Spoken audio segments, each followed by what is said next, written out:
టేస్టీగా ఉంటాయండి. అలాగే చూసారా ఎంత బాగున్నాయో, గుల్లగా చక్కగా ఎంత బాగా వచ్చినాయో. ఒక నెల వరకు అస్సలు పాడవ్వండి. హాయ్, హలో, నమస్తే.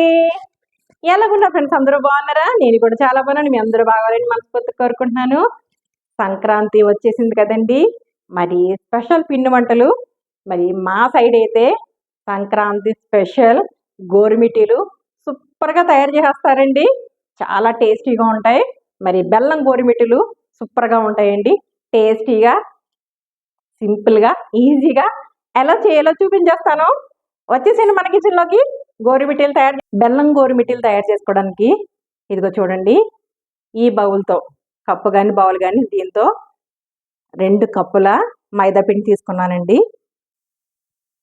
ఇదే కప్పుతో 1/2 కప్ అండి బొంబాయి రవ్వ, అదేనండి ఉప్మా రవ్వ, మనం ఉప్మా వండుకుంటాం కదా, ఇదే కొలతండి. ఏ కప్పుతో తీసుకున్నాం మైదా, అదే కప్పుతో ఇదిగో ఉప్మా రవ్వ 1/2 కప్పు మనం ఇలా వేసేసుకుందాం.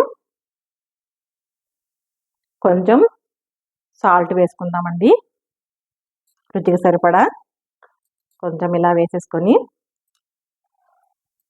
చిటికెడు తినే సోడా అండి, ఎక్కువ కాదు, ఇదిగో చిటికెడు వేసుకుంటే సరిపోతుంది. ఇలా వేసేసుకొని అన్నీ మనం ఇలా కలుపుకోవాలండి. బొంబాయి రవ్వ, సాల్ట్ అన్నీ వేసుకున్నాం కదా. అలాగే ఇదిగోండి, కాచిన నెయ్యి కానీ నూనె కానీ ఒక 4-5 స్పూన్స్ మనం ఇలా వేసేసుకోవాలండి. వేసుకొని వేడిగా ఉంటుంది కాబట్టి కొంచెం వేడి తగ్గాక మనం కలుపుకుందాం. ఇలాగెలా అనుకుంటూ నెయ్యి వేసుకున్నాం కదండి, గోరువెచ్చగాను. నెయ్యి లేకపోతే డాల్డా కానీ నూనె అన్నా వేసుకోవచ్చు. మొత్తం అంతా ఇలా కలిపేసుకొని, ఇప్పుడు చూడండి నెయ్యి సరిపోయిందో లేదో, లేదంటే నూనె సరిపోయిందో లేదో ఒక్కసారి మనం ఇలా చుట్టుకున్నట్టయితే కనుక ఇలా ముద్ద అయిందంటే సరిపోయినట్టేనండి.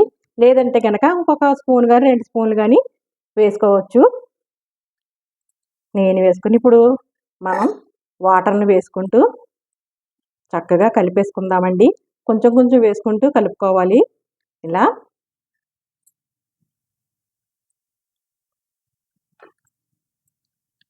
ఇలా కలిపేసుకోవడమే. ఇదిగోనండి, కొంచెం కొంచెం నీళ్ళు వేసుకొని ఇలా చపాతీ ముద్దలా కలిపేసుకున్నాం. ఇలా కలిపేసుకున్నాం కదా.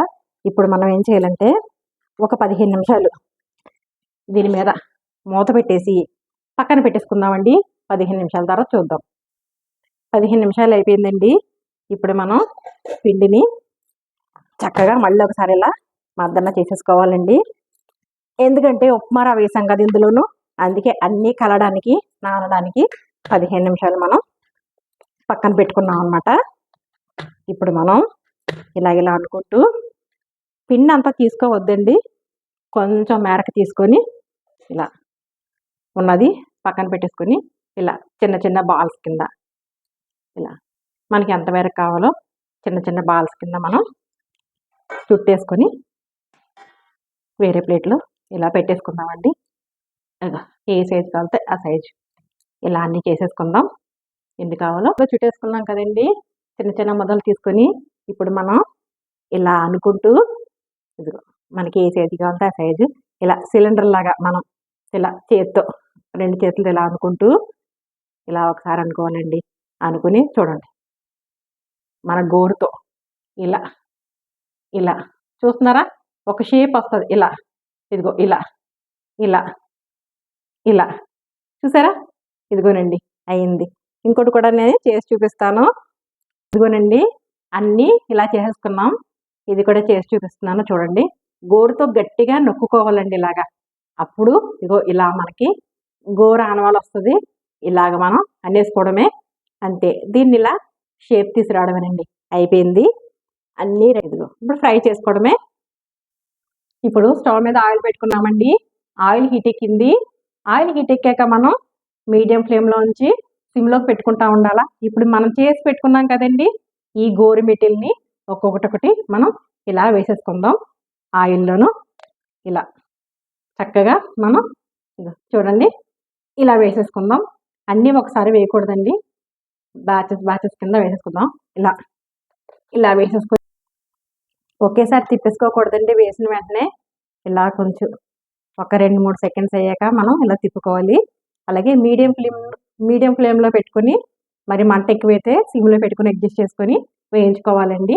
లేదంటే లోపలంతా పచ్చిగా ఉంటుంది, బయట వేగిపోతుంది కదా.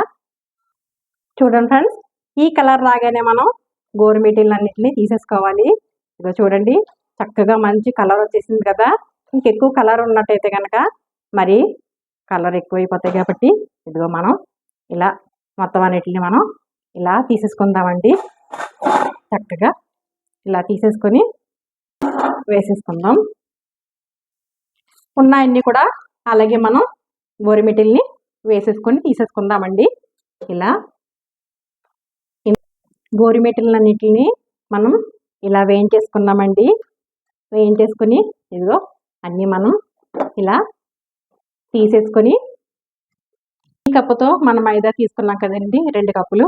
ఇదే కప్పుతో ఇదిగో బెల్లాన్ని తురిమేసుకున్నాం. ఇదే కప్పుతో 1.5 బెల్లం వేసుకోవాలండి. మీ ఇష్టం, మీరు తినే స్వీట్ని బట్టి వేసుకోవచ్చు. కొంతమంది 2 వేసుకుంటారు, కొంతమంది 1.5 వేసుకుంటారు. ఇదిగో 1.5 అండి. ఇదే కప్పుతో ఇలా బెల్లం తురిమిని వేసేసుకొని ఇలా 1.5 కప్పు బెల్లం తురిమి వేసుకున్నాం కదండి. ఈ కప్పుతోటే 1/2 కప్పు నీళ్ళని వేసుకోవాలండి. ఇలా వేసుకొని నీళ్ళని ఇందులో మనం పాకం పట్టేసుకుందాం. తీగ పాకం రావాలి. స్టవ్ వెలిగించుకున్నామండి. ఇదిగో పాకం పట్టుకుందాం. ఇప్పుడు పాకం వచ్చే వరకు మనం చక్కగా కలుపుకుందాం. ఇలా ఇదిగోండి 5 నిమిషాలకి బెల్లం ఇలా మరుగుతుంది, మనకి పాకం రెడీ అవుతుంది. ఈ టైంలో ఒకవేళ మీకు ఇందులో బెల్లంలో ఏమన్నా మట్టి చెత్త ఏమన్నా ఉంటే కనుక మీరు వడపోసేసుకోండి. నేను వాడుతున్న బెల్లమే కాబట్టి ఇందులో ఏమీ లేదండి, నేను వడపోయట్లేదు. పాకం దగ్గర పడుతుంది కదండి. ఇప్పుడు మనం చెక్ చేద్దాం తీగ పాకం వచ్చిందో లేదో. ఒకసారి చూస్తే ఇదిగోనండి తీగ పాకం చూసారు కదా. తీగ పాకం ఇలా అయిపోయింది కదా. మనం ఈ టేబుల్ ఏం చేయాలంటే యాలకుల పొడి అండి 1/2 టేబుల్ స్పూన్ వేసేసుకొని చక్కగా ఒకసారి మనం ఇలా కలిపేసుకుందాం. కలిపేసుకొని ఇంకా ఎక్కువ ఉంటే మళ్ళీ ముదురుపాకం అయిపోతుంది కాబట్టి స్టవ్ ఆఫ్ చేసి మంచి దించేసుకున్నామండి. ఇప్పుడు ఇదిగో మనం ఆయిల్లో వేయించుకున్నాం కదా గోరుమిటీల్ని ఇందులో వేసేసుకొని 2-3 సెకండ్స్ అలా ఉంచాక బయటికి తీసేయాలండి. ఇలా మొత్తం అంతా పాకం పట్టేటట్టు ఇలా కలుపుకోవాలి. ఇలా మొత్తం అన్నీ కలిసేటట్టు చూసుకొని ఇదిగోనండి గోరుమిటీలన్నిటిని మనం పాకంలో ఇలా వేసుకున్నాం కదా. ఇలా 1 నిమిషం ఉంచాక మనం చక్కగా అన్నీ తీసేసుకుందామండి. ఇలా తీసేసుకొని ప్లేట్లో వేసేసుకుందాం.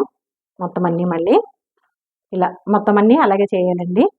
ఇలా వేసేసుకుందాం. చూడండి ఫ్రెండ్స్, బెల్లం గోరుమిటీలు రెడీ అయిపోయినాయి, చల్లారిపోయినాయి. మరి ఒకటి ఇరిపి చూపిస్తాను.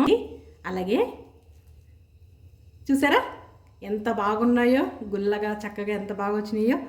1 నెల వరకు అస్సలు పాడవ్వండి, మనం స్టోర్ చేసుకోవచ్చు.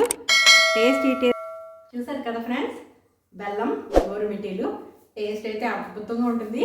మరి బెల్లం వేసుకున్నాం కదా, చాలా మంచిది కూడా ఆరోగ్యానికి. మరి మీరు కూడా ఇలా తయారు చేసుకోండి.